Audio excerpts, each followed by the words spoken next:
Good morning, family and friends.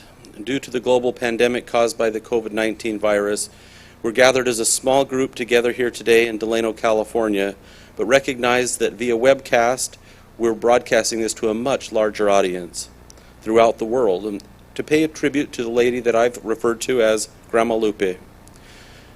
To her brother Jesse, Oscar, and particularly to her sons and their families, Joe, Mondo, Jerry, and Carlos, may I express my warmest condolences and love. We've all been blessed by the association in the life of your mother, grandmother, great-grandmother, friend, a lady who I consider to be very saintly. In my own heart, I have a very special place for the love, leadership, and example that Grandma Lupe has been to me personally and to my family. Among the other dignified guests, we would acknowledge the mayor of Delano, Liz Morris. For those who may be participating in these services by technology, my name is Michael Stanley, and it's my good fortune to be married to Grandma Lupe's oldest granddaughter, and have been invited by the family to welcome each of you to the services today and to announce a little bit of the program. We'll first hear a tribute by Grandma Lupe's granddaughter, Denise Stanley. Time permitting, we'll have a few moments that are, if there are those that would like to share a very brief memory, we can share a brief memory, after which time we'll be listening to a Rosary that's been recorded for us today. Denise, we'll turn the time to you.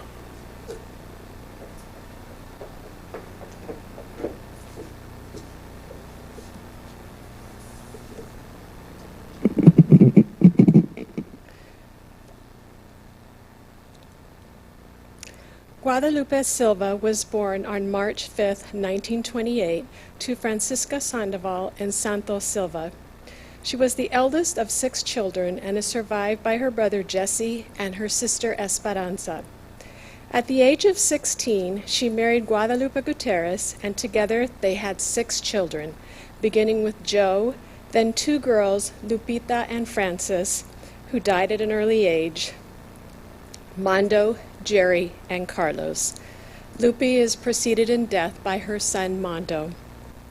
I am very humbled and honored to have been asked to share a few thoughts about my grandmother today. She was a great woman who I have admired all of my life, and I have grown to appreciate her legacy of goodness more and more as the years pass. I know very little about her childhood except for a few details she shared during our personal visits together. During one conversation, I asked her if she recalled anyone who was influential in her life during her elementary school years. Before answering my question, she replied by telling me the following story. When she was still in diapers, her mother laid her on the ground near a couch end table to change her. While her mother was retrieving a diaper, Lupe reached up and pulled on a doily which had a kerosene lamp sitting on it. Unfortunately, the kerosene lamp tipped over, and the end result was that she suffered a burn on her face. As a result, while she was in elementary school, she was somewhat self-conscious about the burn on her face and considered herself a loner. However, in 2nd grade, she had a teacher by the name of Mrs. Kinsman who took a special interest in her. They developed a trusted relationship. Mrs. Kinsman also had a burn on her face. Just a side note, if you go back and look at her photos, you will notice in many of them that her head is turned to one side to conceal that burn on her face. Mrs. Kinsman was a wonderful hero who saw beyond the burn to see the potential in my grandmother. In addition, she also expressed a great love for her father Santos and her grandfather Hippolito during her early childhood. In her own words, "Oh, how I loved them. They were so good to me." My story with Grandma begins with a once-a-week visit to her humble home on Belmont Street. Sometimes they were a quick stop by to say hi. Sometimes I stayed for a few hours while Mom and Dad went out. However, The best visits were the Saturday or holiday morning breakfast with homemade tortillas, eggs, and the best refried beans I've ever eaten. With her 4 sons gathered at the table, you had to grab those tortillas fast. I remember during my early years swearing that I could live on just her tortillas and beans for the rest of my life. My daughter and husband once asked her for the tortilla recipe. She said, "There is no recipe, but I'll show you." She showed them, but the one ingredient that could never quite be measured was the love that she put in to cooking for her family. In my opinion, one of Grandma's greatest qualities was serving others. She had a compassion for others that surpasses any compassion that I have ever seen. She always seemed to be on the move, either serving her family, extended family, neighbors, friends, and even strangers. Even though she lived in a humble home and eventually was a single mother, she found ways to bless the lives of all she came in contact with. I remember that once my grandmother Celia on my mother's side needed some help with some Social Security issues. So Grandma Lupe volunteered to take her to the office and work out the issues. I remember thinking how strange it is to have my grandma helping my grandma. Joe recalls the following experience of great significance in his life. When he was 11 years old, he was shot in the eye with a BB gun. This landed him in the hospital for 2 weeks with both eyes covered. Back in those days, he was allowed a visitor only twice a week. He distinctly remembers the sound of his mother's shoes coming as he anticipated her arrival. She would spend a few hours visiting and uplifting his spirits. Shortly after, they moved to Delano, and his follow-up doctor visits were in Bakersfield.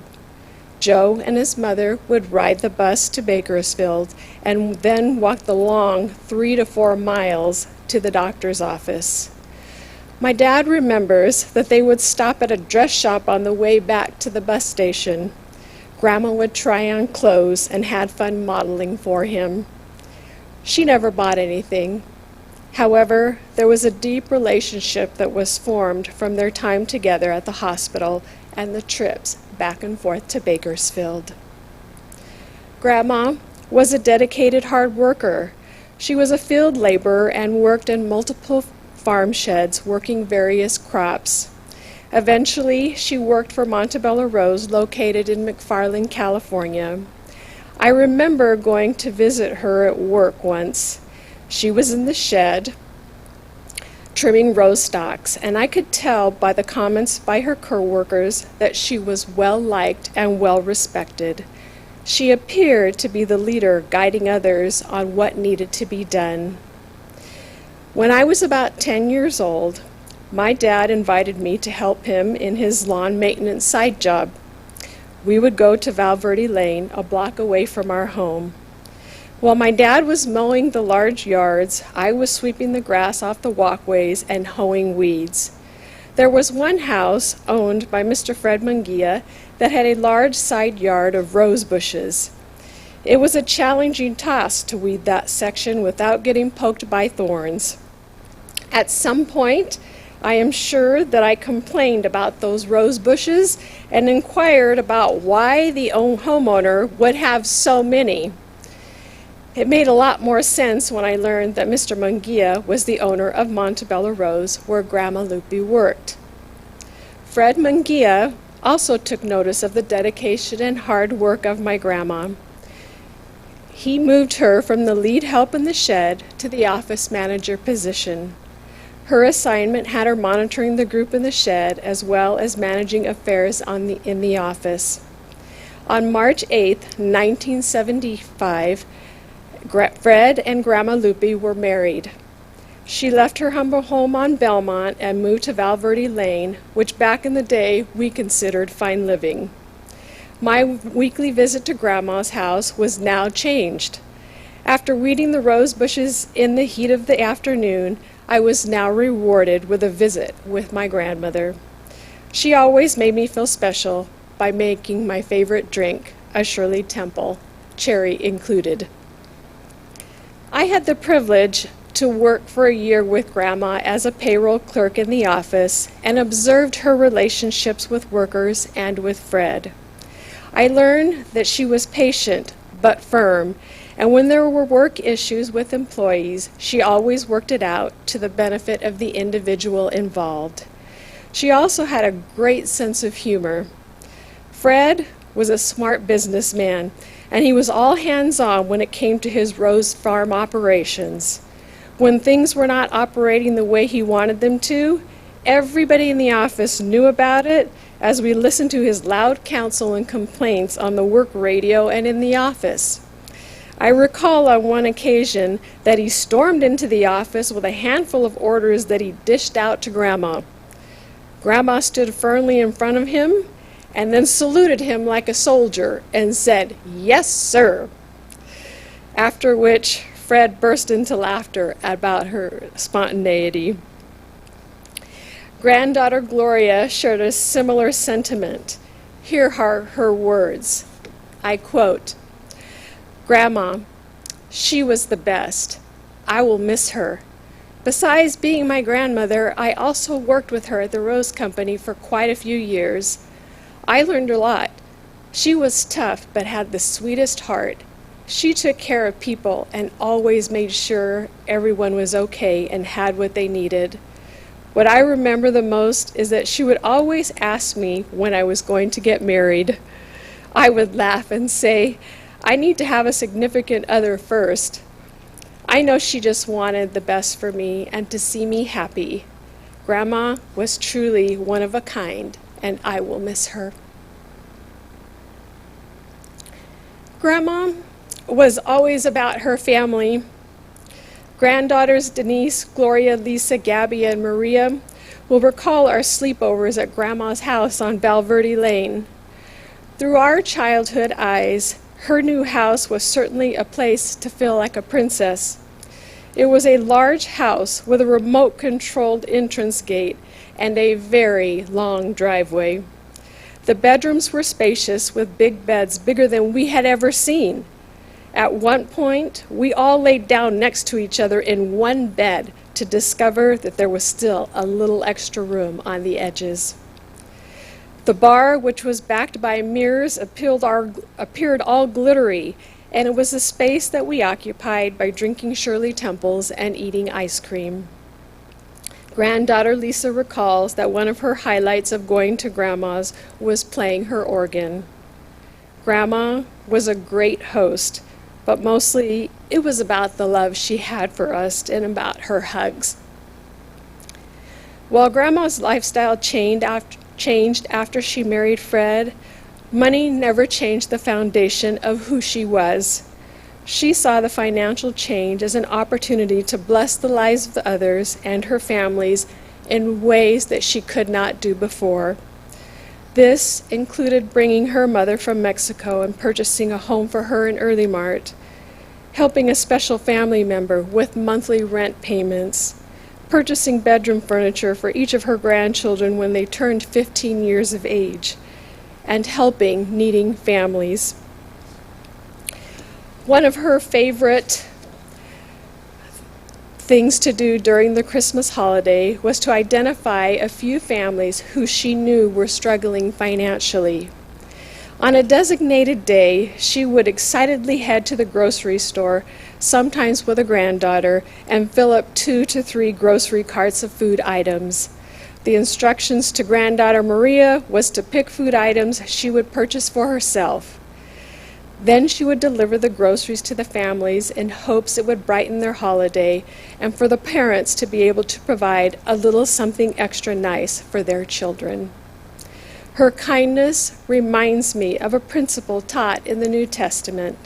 The Savior taught, "Verily I say unto you, inasmuch as ye have done it unto one of the least of these my brethren, ye have done it unto me." My grandma served others the way I am sure she would serve him. In 2001, my husband and I and our oldest 3 children were blessed by the generosity of Grandma. My husband's employer asked us to move from Mesa, Arizona to Visalia, California. While we were having a house built, we needed a place to stay from the middle of mid-June until mid-August. Since my family still had children at home, we decided to ask Grandma if we could live with her. By this time, she was a widow and living in McFarland alone. We thought it would be a great opportunity to get to know her and help out. She agreed to let us come to her home. When we arrived, to our surprise, she handed us the keys and said, "Enjoy quality time. I have a good friend, Ruby, who is also a widow, and I will live with her."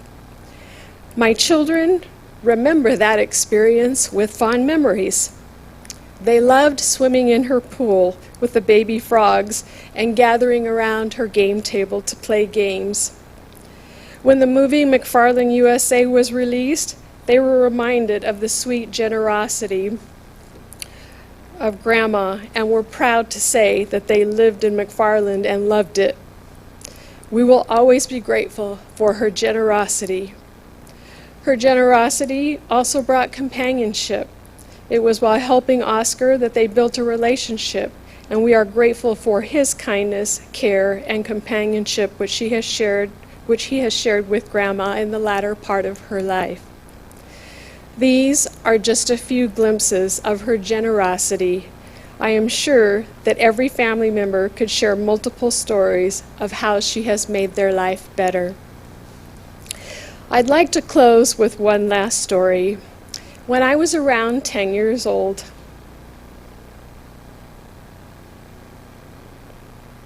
Grandma told me that she wanted to buy me some earrings for my birthday. She made arrangements to pick me up, and we went shopping together. After going to multiple stores, we picked out a pair of heart-shaped earrings that had beautiful opal stones in the middle. I was so excited about those earrings. Not only were they beautiful, but they were purchased by my special grandma, and we had picked them out together.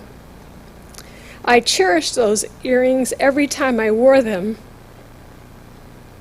One day, a few years later, my mom came home with a bag of clothes that she wanted me to try on.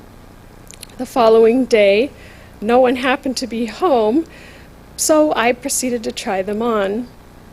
When I was removing one of the sweaters, one of my heart-shaped earrings caught on the sweater, and the earring popped off. I searched for the earring in the log shag carpet that was popular in the 70s. However, I could not find it. So I did what I was taught to do: pray. I prayed that God would help me find it, and I believed that He would. However, after searching and searching, I did not find the earring.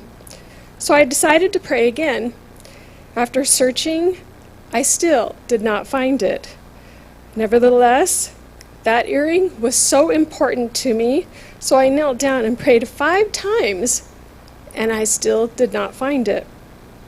However, by the time I had offered that last prayer, God had comforted my heart, and it was a lesson that taught me that God is listening and that He provides comfort. I have come to believe that God not only answers prayers, but that He sends family and friends to teach and bless us. I also believe that, as Scripture teaches, families are able to endure beyond this life. Just like it is sad to say goodbye when someone moves away, it is equally exciting to be reunited. Grandma believed in God and always acknowledged His hand in her life. For the past 15 years, I have greeted my grandmother with the same salutation, and she has replied with the same answer with very little variation. I believe if I greeted her today, she would answer in the same way. "Grandma, how are you today?" Her reply, "I have no complaints. God has been good to me." Grandma, thank you for your love, generosity, and example of service. Your legacy of goodness has blessed our lives and made each of us a better person.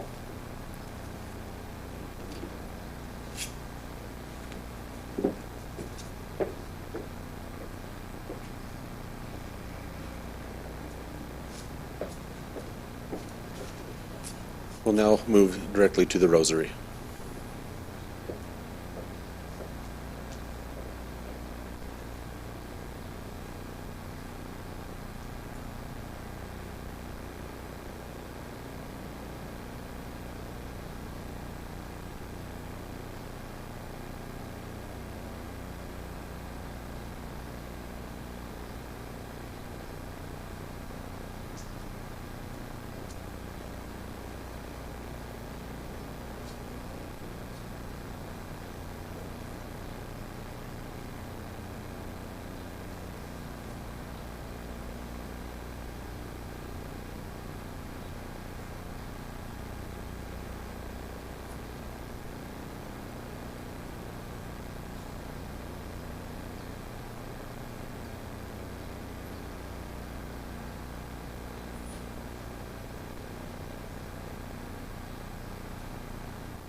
Hello, my name's Carlos. I'm the youngest of the family.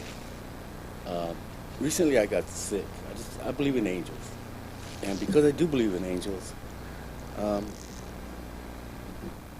well, lying dead kind of thing, I started fighting in my coma in Harborview.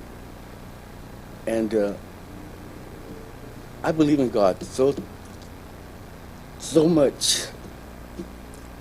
Maybe because I always had good people around me. Well, it so happened Joe and my mom walked through the doors of Harborview.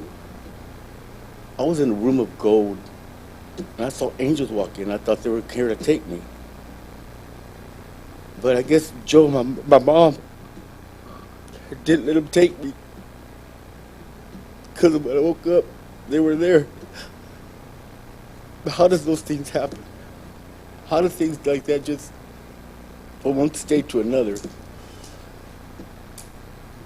Things happen like that. Well, I didn't say thank you, Joe. I say thank you to my mom because you've always been my angel in my life. They say our tears are strands of gold that they throw up to heaven. I believe in that.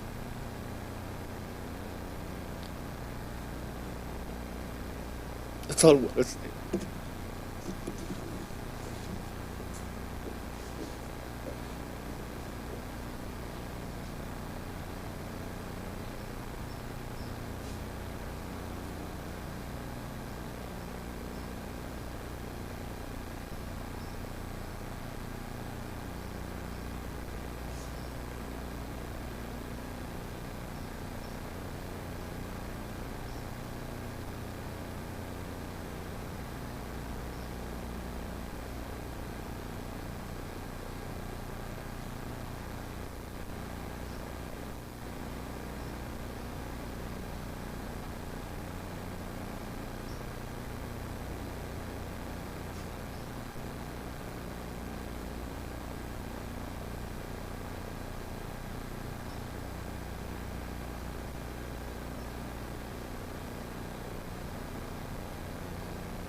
him, saying, "Sinners, now and at bread, forgive us our trespasses."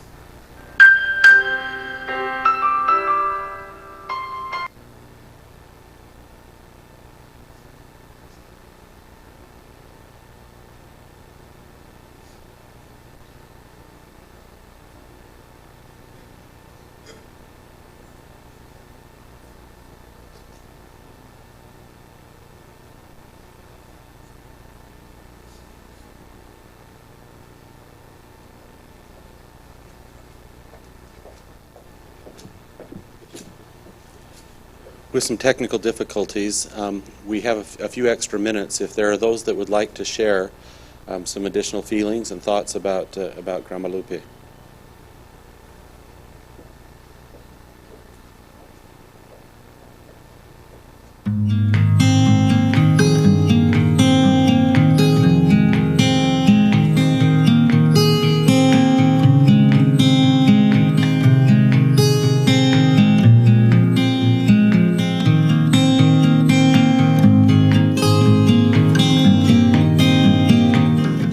Aquí presentes, ya que somos todos familiares. Y ella es mi hermana mayor, pero al mismo tiempo fue como mi madre, porque desde chico ella me cuidó. Viví con ella algunos años, y después ella ya se casó con su esposo, y yo me fui a vivir con ellos. Y para ese tiempo yo estaba joven. Yo nací aquí en Olmos, pero me crié en México. Y que mis padres nos llevaron para allá. Y volví a la casa de ella. Y ahí estuve viviendo algunos años con ella. Compartí muy buenos momentos con ella. Un poquito regañón, pero era justo lo que me decía. Si no hubiera sido por ella, no les podría decir dónde estaría ahorita yo. Porque era bien vago yo. La única cosa que no hacía, que no tomaba, porque me gustaba boxear. Pero ella era travieso a lo máximo. Me robaba bicicletas, ponchaba carros, quebraba vidrios, era de lo peor. Pero gracias a Dios, como digo de ella, estoy aquí. Ella, como le digo, fue mi segunda madre. Y nos dio todo el tiempo todo su cariño. Nunca hubo a ella ningún regaño duro, pues, que pudiera decir yo no me trató mal. Fue una buena persona como fue mi madre y mis padres. Lo único que no pude decir, no, todos nuestros chicos nos llevaron para México, no sé qué a México. Pero ahí estuvimos hasta la edad de 14 años, ya me volví para atrás y viví con ella bastante tiempo, me casé y seguimos juntos como familia, muy buena familia, gracias a Dios. Tengo nuestros hijos, muy respetuosos conmigo, nunca me han fallado para nada y ya hemos seguido así en la vida, juntos, no como es una familia. Muchas gracias.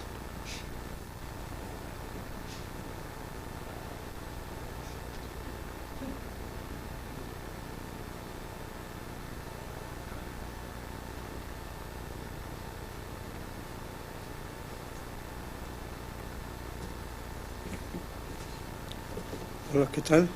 Me llamo Oscar Olmos. Más quiero decir que me duele lo que está pasando, por lo que pasó. Fui muy feliz, 18 años al lado de Guadalupe, mi esposa. Me duele porque la quiero mucho.